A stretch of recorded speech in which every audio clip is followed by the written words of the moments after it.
Pyramid ஆன்மீக மன்ற இயக்கம் மற்றும் பிஎம்சி தமிழ் வழங்கும் பிரம்மஸ்ரீ பத்ரிஜியின் தெய்வீக வழிகாட்டுதலுடன் கரூர் தியான மகா யக்ஞம் வரும் செப்டம்பர் 6-7 தேதிகளில் நடைபெற உள்ளது. தியானம் நடைபெறும் இடம் சின்ன குங்கு திருமண மண்டபம், கரூர். மேலும் விவரங்களுக்கு இங்கு கொடுக்கப்பட்டுள்ள எண்ணை தொடர்பு கொள்ளவும். அனுமதி இலவசம். அனைவரையும் அன்புடன் கரூர் தியான மகா யக்ஞத்திற்கு அழைக்கிறோம். அந்த கனவுகளும் ஆசைகளும் நம்ம இல்லாம இருந்தா நம்ம வாழ்க்கை எப்படி இருக்கும் யோசிச்சு பாருங்க. ரொம்ப போர் அடிச்சு போயிடும். ஒண்ணுமே இல்லை, சாப்பிடணும், நம்ம வேலை பண்ணணும், தூங்கணும் அப்படிங்கிறது மட்டும் நமக்குள்ள இருக்க ஆரம்பிச்சதுன்னா லைஃப்ல நமக்கு முன்னேற்றமும் இருக்காது, ஒரு வளர்ச்சியும் இருக்காது. அந்த ஒரு எக்ஸ்பீரியன்ஸ்க்காகத்தான் நாம எல்லாருக்குமே இந்த கனவுக்கு காண்றோம், ஒரு ஆசையை வச்சுட்டு இருக்கோம், ஒரு இலக்கு அப்படின்னு ஒண்ணு வச்சுட்டு இருக்கோம். அந்த இலக்கை நோக்கி நாம செயல்படுகிறோம். ஏன்னா அந்த இலக்கு நமக்கு வெற்றி அடைந்தால்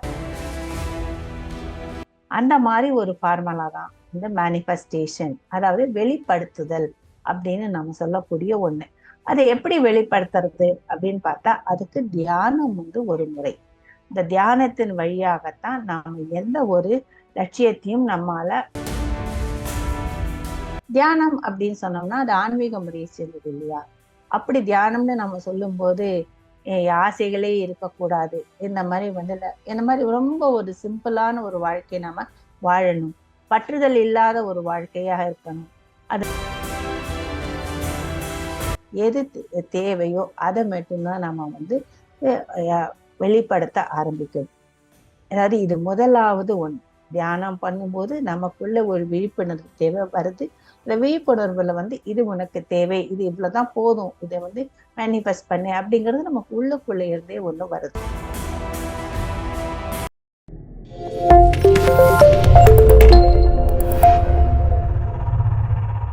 இந்த இனிய காலையில் உங்கள் அனைவருக்கும் என் அன்பான வணக்கங்கள். ஏன்னா நம்ம எல்லாருக்குமே ஆசைகள் இருக்கு, கனவுகள் இருக்கு, எல்லாமே இருக்கு. அந்த கனவுகளும் ஆசைகளும் நம்ம இல்லாம இருந்தா நம்ம வாழ்க்கை எப்படி இருக்கும் யோசிச்சு பாருங்க. ரொம்ப போர் அடிச்சு போயிடும். ஒண்ணுமே இல்லை, சாப்பிடணும், நம்ம வேலை பண்ணணும், தூங்கணும் அப்படிங்கிறது மட்டும் நமக்குள்ள இருக்க ஆரம்பிச்சதுன்னா லைஃப்ல நமக்கு முன்னேற்றமும் இருக்காது, ஒரு வளர்ச்சியும் இருக்காது. அப்புறம் லைஃப் இவ்வளவுதானா, இது என்னது தினம் ஒரே மாதிரி இருக்கு அப்படிங்கிற அளவுக்கு கூட நம்மளை நினைக்க வைக்கக்கூடிய ஒண்ணு. அதனால நம்ம எல்லாருக்குமே ஆசைகள் இருப்பது இயற்கை, கனவுகள் இருப்பதும் நமக்கு இயற்கை தான். இன்னும் ஏதாவது வாழ்க்கையில நாம அச்சீவ் பண்ணணும், அது ஒரு எக்ஸ்பீரியன்ஸ் தான். அந்த ஒரு எக்ஸ்பீரியன்ஸ்க்காகத்தான் நாம எல்லாருமே இந்த கனவுக்கு காண்றோம், ஒரு ஆசையை வச்சுட்டு இருக்கோம், ஒரு இலக்கு அப்படின்னு ஒண்ணு வச்சுட்டு இருக்கோம். அந்த இலக்கை நோக்கி நாம செயல்படுகிறோம். ஏன்னா அந்த இலக்கு நமக்கு வெற்றி அடைந்தால் நமக்குள்ளேயே ஒரு மன திருப்தி, ஒரு சந்தோஷம், நானும் இதை செஞ்சிட்டேன் அப்படிங்கிற மாதிரி ஒரு நமக்கு இன்டர்னல் ஃபீலிங்ஸ் நமக்குள்ள வருது. அதனால இந்த கனவுகள் ஆசைகள் எதுவாக இருந்தாலும் இயற்கையான ஒண்ணு. ஆனா அதுல பாத்தீங்கன்னா சிலதுதான் நமக்கு ஆசையோ கனவோ எதுவாக இருந்தாலும் நடக்கும். பலது அப்படியே பெண்டிங்ல இருக்கும், நடக்குமா அப்புறம் பாத்துக்கலாம் அப்படிங்கிற மாதிரி ஒரு பெண்டிங் லெவல்ல தான் இருக்கு. ஆனா இதையெல்லாம் விட்டுட்டு நமக்கு ஒரு எண்ணம் போல வாழ்க்கை, நம்ம எது நினைச்சாலும் எது நமக்கு தேவையாக இருந்தாலும் அதை நம்மளால ஒரு கிரியேட் பண்ணிக்க முடியும், நம்ம கையில நம்ம கொண்டு வர முடியும் அப்படிங்கிறது ஒரு டெக்னிக்கோ ஒரு ஃபார்முலாவோ நம்ம கையில கிடைச்சா அப்படி இருக்கும். அந்த மாதிரி ஒரு ஃபார்முலா தான் இந்த மேனிஃபெஸ்டேஷன், அதாவது வெளிப்படுத்துதல் அப்படின்னு நம்ம சொல்லக்கூடிய ஒண்ணு. அதை எப்படி வெளிப்படுத்துறது அப்படின்னு பார்த்தா அதுக்கு தியானம் ஒரு முறை. இந்த தியானத்தின் வழியாகத்தான் நாம எந்த ஒரு லட்சியத்தையும் நம்மால மேனிஃபெஸ்ட் பண்ண முடியும். அதை மேனிஃபெஸ்ட் பண்றதுக்கு நமக்கு தியானம் ஒரு வழி. ஏன் அப்படின்னு கேட்டோம்னா தியானத்துக்குள்ள போகும்போதுதான் எல்லையில்லாத ஆற்றல், முழுவதும் ஆற்றலாக இருக்கக்கூடிய அந்த ஒரு குவாண்டம் ஆற்றல் புலத்தோடு நாம போய் கனெக்ட் ஆயிக்கிறோம். அப்படி கனெக்ட் ஆகும் போதுதான் மீது என்ன பண்ண வேண்டியமோ அந்த ஒரு ஸ்டெப்ஸ் எல்லாம் நம்மளால நம்ம பண்ண முடியும். நமக்குள்ள ஒரு கேள்வியும் வரலாம், ஆசை கனவுகள் இருக்கு, இதை அடையணும்னா தியானம் ஒரு வழி அப்படின்னு சொல்றாங்களே. தியானம் அப்படின்னு சொன்னோம்னா அது ஆன்மீக முறையை சேர்ந்தது இல்லையா? அப்படி தியானம்னு நம்ம சொல்லும் போது ஆசைகளே இருக்கக்கூடாது, இந்த மாதிரி ரொம்ப ஒரு சிம்பிளான ஒரு வாழ்க்கையை நம்ம வாழணும், பற்றுதல் இல்லாத ஒரு வாழ்க்கையாக இருக்கணும். அது எந்த விதமான ஒரு ஆசைக்கு இடமில்லாத ஒரு வாழ்க்கையாக இருக்க வேண்டும் அப்படின்னு தான் நாம் நினைப்போம். அதாவது இந்த உலகத்துல இருக்கக்கூடிய இந்த பற்றையெல்லாம் துறந்து நாம வாழ வேண்டும். அதாவது ரெனவுன்ஸ் பண்றது அப்படின்னு சொல்லுவாங்க. அந்த மாதிரி ரெனவுன்ஸ் பண்ணிட்டு நாம வந்து ஒண்ணுமே இல்லாம சிம்பிளா இன்னைக்கு சாப்பிட்டோம், இன்னைக்கு பண்ணோம், இப்படி போகணும் அப்படின்னு இருக்கிறதான ஆன்மீக முறை அப்படின்னு நாம நினைக்கிறோம். ஆனா அந்த ஆன்மீக முறையில எப்படிடா இந்த ஆசையும் இதையும் கொண்டு போய் கனெக்ட் பண்ண முடியும் அப்படிங்கிற ஒரு கேள்வி நமக்குள்ள ஏற்படலாம். தியானம் பண்ணும்போது நமக்கு என்ன தேவையோ அந்த தேவையான ஒண்ணுகளை தான் நாம வந்து மேனிஃபெஸ்ட் பண்ண ஆரம்பிப்போம். நமக்கு என்ன தேவையோ அதை வந்து நாம வந்து நியாயமான முறையில், நமக்கு வந்து தேவையான முறையில் அதை வந்து நாம வந்து மேனிஃபெஸ்ட் பண்ண ஆரம்பிப்போம். இன்னொன்னு என்னன்னு கேட்டோம்னா, நாம இதுல பார்க்கக்கூடிய ஒண்ணு, நாம எல்லாருமே கிரியேட்டர்ஸ். அதாவது நாம எந்த ஒரு லட்சியத்தையும் நாம அடைய நாம மேனிஃபெஸ்ட் பண்ணும்போது நாம எல்லாருமே ஒரு படைப்பாளிகளாக ஆகிறோம். அதாவது கிரியேட்டர்ஸாக நாம ஆறோம். அப்படி இந்த கிரியேட்டர்ஸாக நம்ம ஆகும்போது அதுக்கு உண்டான ரெஸ்பான்சிபிலிட்டி நம்ம ஏத்துக்க வேண்டியிருக்கு. நாம வந்து இஷ்டத்துக்கு வந்து எல்லாத்தையும் நம்ம வந்து மேனிஃபெஸ்ட் பண்றேன்னுலாம் பண்ண முடியாது. ஏன்னா எந்த ஒரு மேனிஃபெஸ்டேஷன், அதாவது வெளிப்படுத்துதலை நம்ம உள்ள இருந்து பண்ணும்போது அதற்கு உண்டான ஒரு பொறுப்பையும் நாம எப்படி வந்து நாம வந்து ஒரு ரெஸ்டாரண்ட்ல போயிட்டு நாம வந்து ஒரு ஆர்டரை கொடுக்குறோம். அந்த ஆர்டரை வந்து நீங்க எப்படி கேன்சல் பண்ண முடியாது இல்லையா? ஏன்னா நாம என்ன ஆர்டர் பண்றோமோ அதுக்கு நாம ரெஸ்பான்சிபிலிட்டி எடுக்கிறோம். நாம செய்யக்கூடிய ஆசைகளுக்கு வந்து ஒரு கனவுகளுக்கு எவ்வளவு பெரிய பொறுப்பா நம்ம ஏற்றுக்கொள்ள வேண்டியிருக்கு. அதனால வந்து பொறுப்புள்ளதாக, நமக்கு தேவையுள்ளதாக எது தேவையோ அதை மட்டும்தான் நம்ம வந்து வெளிப்படுத்த ஆரம்பிக்கணும். அதாவது இது முதலாவது ஒண்ணு. தியானம் பண்ணும்போது நமக்குள்ள ஒரு விழிப்புணர்வு தேவை வருது. அந்த விழிப்புணர்வுல வந்து இது உனக்கு தேவை, இது இவ்வளவுதான் போதும், இதை வந்து மேனிஃபெஸ்ட் பண்ணு அப்படிங்கிறது நமக்கு உள்ளுக்குள்ள இருந்தே ஒண்ணு வருது. அடுத்தது வந்து நம்ம பார்க்கும்போது எந்த ஒரு ஆசையுமே வந்து நம்ம வந்து ஆசை கனவு எது வேணாலும் வச்சுக்கலாம். நம்ம லட்சியமாகும் எது வேணா நம்ம பேரை சொல்லிக்கலாம். நாம வந்து பேஷண்டா இருக்கும். அதாவது அந்த பேஷன்ஸ் நமக்குள்ள வருது. ஏன்னா வந்து நமக்கு அந்த பேஷன்ஸ் எப்படி வருதுன்னு கேட்டோம்னா, நாம வந்து அந்த ஆசையோடு இருக்கக்கூடிய ஒரு பற்றுதல் நம்மளை விட்டு போயிடுறது. நம்ம ஒரு லட்சியம் எடுக்கிறோம், அந்த லட்சியத்தை வந்து நம்ம வந்து மேனிஃபெஸ்ட் பண்றோம், அதாவது வெளிப்படுத்துகிறோம் அப்படின்னு சொன்னோம்னா அது மேலே இருக்கக்கூடிய பற்றுதல் போயிடும். எப்பயுமே அட்டாச்மெண்ட் நமக்குள்ள இருக்கும்போது இது நடக்குமா நடக்காதா, எப்ப நடக்கும், ஏன் நடக்கல, நான் பண்றது சரியில்லையா, இந்த மாதிரி ஒரு சந்தேகங்கள்லாம் நமது மனதுக்குள்ள தோணிக்கிட்டே இருக்கும். அந்த மாதிரி அந்த மனதுக்குள்ள சந்தேகங்களே இல்லாம நமக்கு என்ன தேவையாக இருக்கிறதோ அதை நாம வந்து வெளிப்படுத்துறதுக்கு ஒரு முயற்சியை நம்ம எடுத்துக்கொள்ளும் போது நமக்கு தினம் வந்து தியானத்துல உட்காரோம், நம்ம வந்து தியானம் பண்றோம், குவாண்டம் ஆற்றல் புலத்துக்கு போறோம். அந்த குவாண்டம் ஆற்றல் புலத்துக்கிட்ட போய் இது எனக்கு வேணும், இதை நம்ம வந்து காட்சிப்படுத்தி பார்க்கிறோம், விஷுவலைஸ் பண்ணி பார்க்கிறோம், அதோட வெளியே வந்துடும். ஏன்னா நமக்கு உள்ள ஒரு நம்பிக்கை என்னன்னா, எனக்கு எந்த நேரத்துல எது தேவையோ, எப்படி தேவையோ, எந்த மாதிரி தேவையோ அது எல்லாமே எனக்கு கிடைக்கும். அதனால நான் நினைக்கிற மாதிரி வந்து 2 நாள்ல வேணும், 4 நாள்ல வேணும், 5 நாள்ல வேணுங்கிற யூனிவர்ஸ் ஆனது கேட்காது. ஏன்னா அந்த யூனிவர்ஸ்க்கு எப்ப நமக்கு ரைட்டுன்னு தோணுமோ அந்த ரைட்டான வழியில தேவையான ஒண்ணு எப்ப கரெக்டா இருக்குமோ அந்த நேரத்துல நம்ம கிட்ட கிடைக்கும் அப்படிங்கிற ஒரு நம்பிக்கையோடு அது கொடுத்துட்டு நம்ம வந்துடும். ஒரு ப்ராசஸ பண்றோமோ, எந்த ஒரு செயல்முறைய பண்றோமோ அதை நம்ம வந்து ஃபுல்லா வந்து நம்ப ஆரம்பிக்கும். இதுக்கு ஒரு சின்ன உதாரணம் சொல்லணும்னா, நம்ம வீட்டுல வந்து ஒரு 6 வயசு 5 வயசு குழந்தைகள் இருந்ததுன்னு வச்சுக்கோங்க. அவங்க அம்மா வந்து கேக் வந்து பேக் பண்றாங்க. அது எப்ப வரும் அந்த 45 நிமிஷமோ அந்த 50 நிமிஷமோ அவங்க வந்து எட்டி எட்டி பார்த்துட்டு அது முன்னாடியே நின்றுட்டு இருப்பாங்க. ஏன் இன்னும் ஆகலை, எதுக்கு இன்னும் ஆகலை, எதுக்கு இவ்வளவு நேரம் ஆகுது அப்படிங்கலாம் அவங்க அம்மா கிட்ட வந்து கொஸ்டினை போட்டுட்டே இருப்பாங்க. அந்த மாதிரி ஒரு சிறு குழந்தையாக நம்ம இல்லாம அதை வந்து சரண்டர் பண்ணிட்டோம், ஒரு மெச்சூர்டு மைண்டு நடக்கும் அப்படிங்கிற நம்பிக்கையில நம்ம இருப்போம்.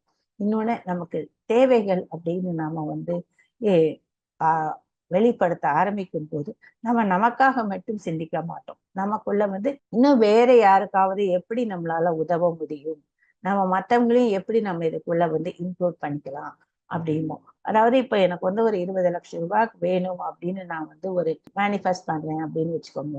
அந்த 20 லட்சம் ரூபாயில நான் ஃபுல்லா எனக்கே மட்டும் செலவு செஞ்சுக்கணும் அப்படிங்கிற எண்ணம் இல்லாமல், இந்த 20 லட்சம் ரூபாய் வந்தா நான் என்னென்ன செய்வேன், எப்படி செய்வேன், மற்றவங்களுக்கு இதுல எப்படி வந்து என்னால உதவ முடியும் அப்படிங்கிறத ஒரு எண்ணம் எனக்குள்ள வரும்போது அதுக்கு ஏத்த மாதிரி நம்ம வந்து பிளான் பண்ண அதனால நான் மட்டும் எனக்கு மட்டும் அப்படிங்கிறது இல்லாம என்னுடைய கான்சியஸ் ஆனது நமக்கு விரிவடைகிறது. தியானம் பண்ணும்போது நம்மள வந்து மற்றவங்களும் என்னுள்ள இருக்காங்க, நானும் மற்றவங்களும் இருக்கேன், நம்ம எல்லாருமே ஒன்றோடு ஒன்று இணைந்தவர்கள் அப்படிங்கிறது தினம் நம்ம அந்த குவாண்டல் ஆற்றல் புலத்துக்கு போயிட்டு வரும்போது நமக்குள்ள ஒரு எண்ணம் வந்து ரொம்ப ஸ்ட்ராங்காக உருவாகிறது. எனக்கு தெரிஞ்சு இப்போ ஒரு பொண்ணை நான் மீட் பண்ணேன். அந்த பொண்ணு என்ன சொன்னாங்கன்னா, அவங்களுக்குள்ள ஒரு கனவா இருக்கு, அந்த கனவை வந்து அவங்க மேனிஃபெஸ்ட் பண்ணிட்டு வராங்க. அவங்க என்ன சொன்னாங்கன்னா, இப்ப வந்து நிறைய பேர் உடல்நிலை சரியா இல்லாம இருக்காங்க. அவங்க கூட இருந்து யாரு பண்றாங்களோ அவங்களும் வந்து மனதளவிலும் உடல் அளவிலும் ரொம்ப பாதிக்கப்படுறாங்க, பலவீனமா போயிடுறாங்க. அப்படி இருக்கும்போது அவங்களையே யாராவது பார்த்துக்க வேண்டிய வரும். ஒரு 4 நாள் சாப்பாடு பண்ணி போட்டா நல்லா இருக்கும், யாருனாலும் 4 நாள் வந்து ரெஸ்ட் கொடுத்தா பரவாயில்லையே அப்படிங்கிற நிலையில எல்லாம் வந்து அந்த பொண்ணு என்ன சொன்னாங்கன்னா, என்னால முடிஞ்சது யாரெல்லாம் கேர் கிவிங் கொடுக்குறாங்களோ அந்த கேர் கிவிங் கொடுக்குறவங்களுக்கு எல்லாமே என்னால முடிஞ்சது நான் ஏதாவது பண்ணணும் அப்படின்னு நான் ஒரு புது ஸ்டார்ட் அப் ஆரம்பிக்க போறேன், அதுக்காக நான் வந்து மேனிஃபெஸ்ட் பண்ணிட்டு இருக்கேன் அப்படிங்கும்போது சொல்லும் போது எனக்கு ரொம்ப சந்தோஷமா இருந்தது. அந்த மாதிரி பார்க்கும்போது நம்மளுடைய கான்சியஸ் ஆனது நமக்கு மட்டுமில்ல மற்றவங்களுக்கும் விரிவடைய ஆரம்பிக்கிறது. அந்த மாதிரி விரிவடைய ஆரம்பிக்கும் போது நம்ம மற்றவங்களையும் இன்க்ளூட் பண்ணும்போது நான் எனக்கு மட்டும் தேவைகள் இல்லாம மற்றவங்களையும் நாம வந்து இந்த தேவைகளை வந்து நாம ஒத்துக்கொள்ள ஆரம்பிக்கிறோம், அவங்கள பத்தியுமே நாம சிந்திக்க ஆரம்பிக்கிறோம்.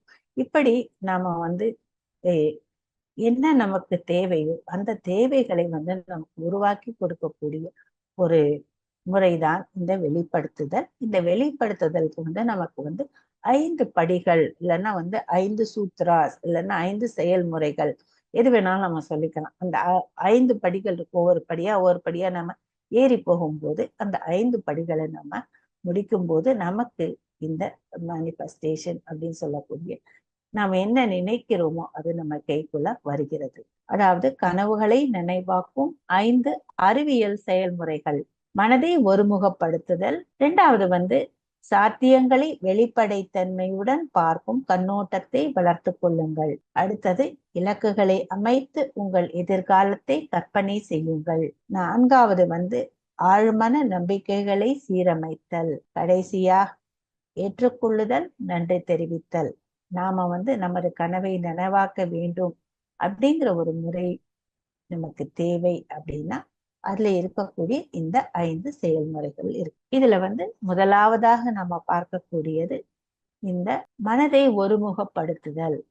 இந்த மனதை ஒருமுகப்படுத்துதல் அப்படின்னு சொல்லும் போது நாம வந்து இதை ஒரு புள்ளியில் கவனம் செலுத்துதல் அப்படின்னு கூட நம்ம எடுத்துக்கலாம். அதாவது இங்க டாட் போர்டு அப்படின்லாம் முன்ன வந்து ஒரு கேம் வைப்பாங்க.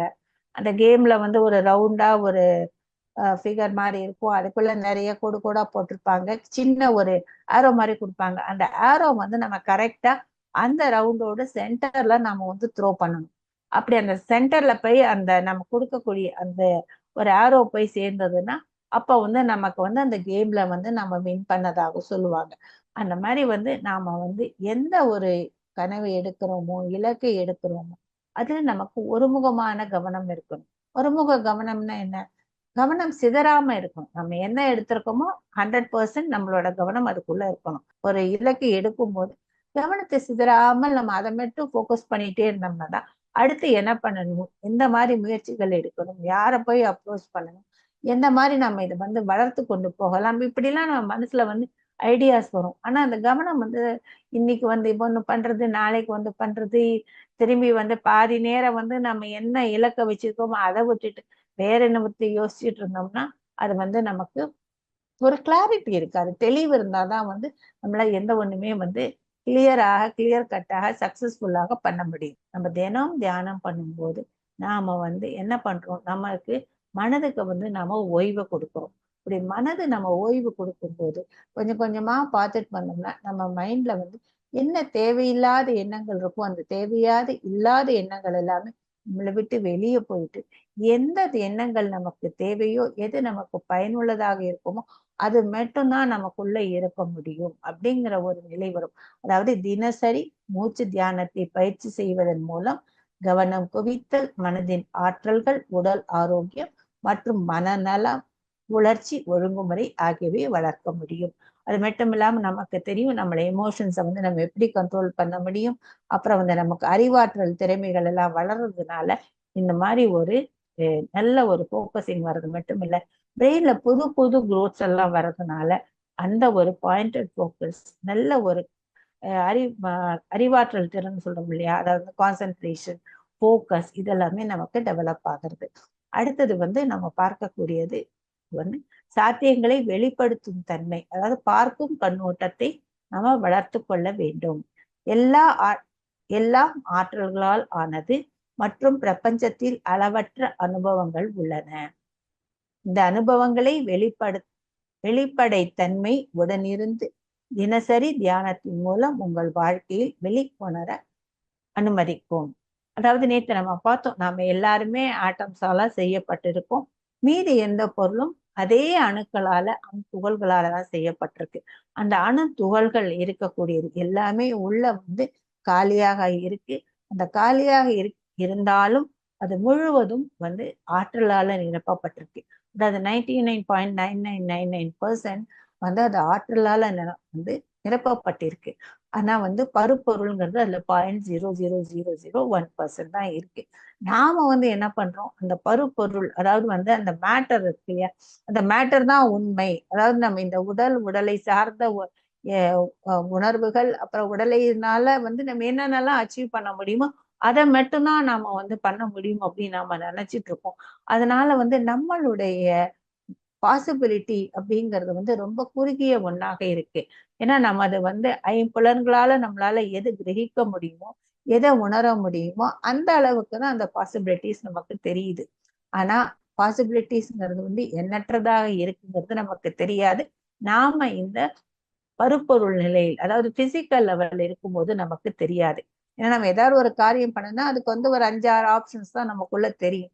ஆனா 5-6 ஆப்ஷன்ஸ் இல்லாம 50 இருக்கலாம், 500 இருக்கலாம், 100 இருக்கலாம். அது நமக்கு தெரியாது. அந்த 50ஓ 100ஓ ஒரு சாத்திய கூறுகளாக அந்த ஆற்றல் புலத்து இருக்கிறது. அதாவது குவாண்டம் ஆற்றல் புலத்துக்குள்ள எல்லாமே இருக்கு. எத்தனை வகை பாசிபிலிட்டிஸ் இருக்கு நமக்கு தெரியாதது, நம்மளால கற்பனை கூட செய்ய முடிக்காத ஒரு சாத்தியக்கூறுகள் வந்து அந்தக்குள்ள இருக்கு.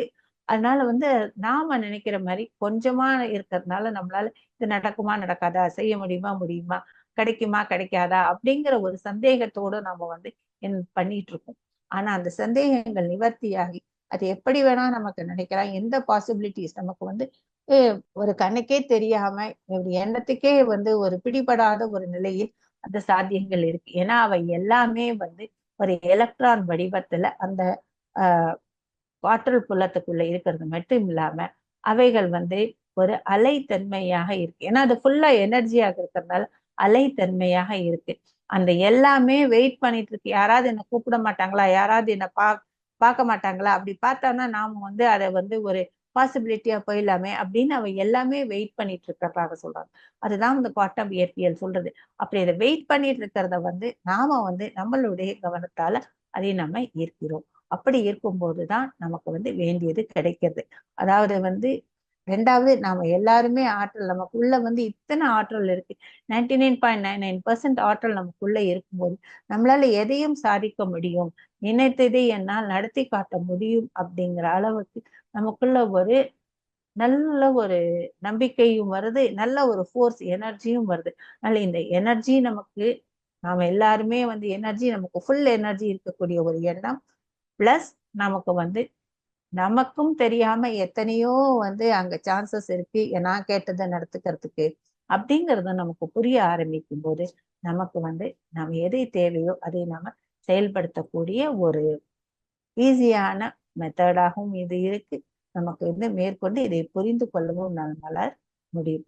இப்போ பாத்தீங்கன்னா நாம வந்து என்ன பண்ணுவோம், ஒரு ஆபீஸ்ல வந்து நினைச்சிட்டு இருப்போம், ஒருத்தருக்கு ஒரு ப்ரமோஷன் வந்துருது அப்படின்னு நினைச்சிட்டோம்னா நம்ம என்ன பண்ணுவோம், உடனே அவருக்கு மட்டும்தான் இப்போ ப்ரமோஷன் வருது, நமக்கெல்லாம் வருமா, நமக்கெல்லாம் வந்து அந்த ப்ரமோஷன்லாம் கிடையாது, எவ்வளவு வேலை பண்ணாலும் நமக்கு அந்த கிடைக்கிறதுக்கு வந்து வாய்ப்பு இல்லை அப்படின்னு நாமளாவே முடிவு பண்ணி நாமளாவே வந்து ஒரு மனசுல வந்து என்ன தோணுது இந்த மாதிரி நம்ம நினைச்சிட்டு இருக்கோம்.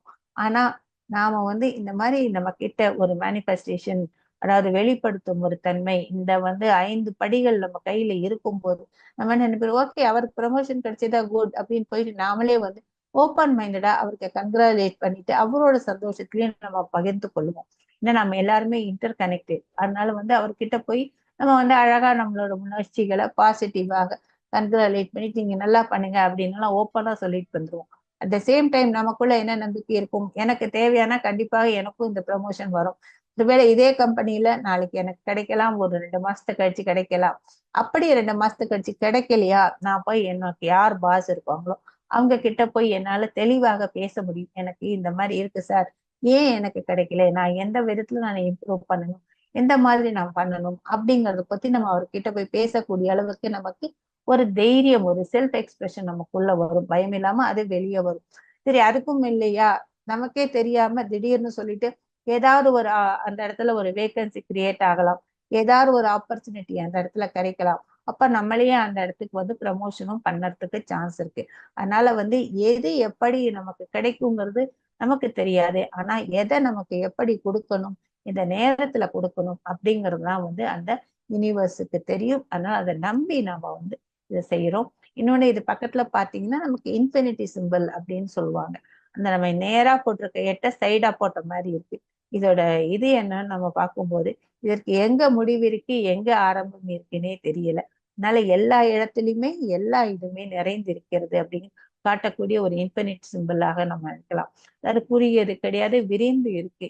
ஆரம்பமும் இல்லை, முடிவும் இல்லை. எந்த இடத்துல தொட்டாலும் அது ஆரம்பமா இருக்கலாம், எந்த இடத்துல தொட்டாலும் அது முடிவாக இருக்கலாம்.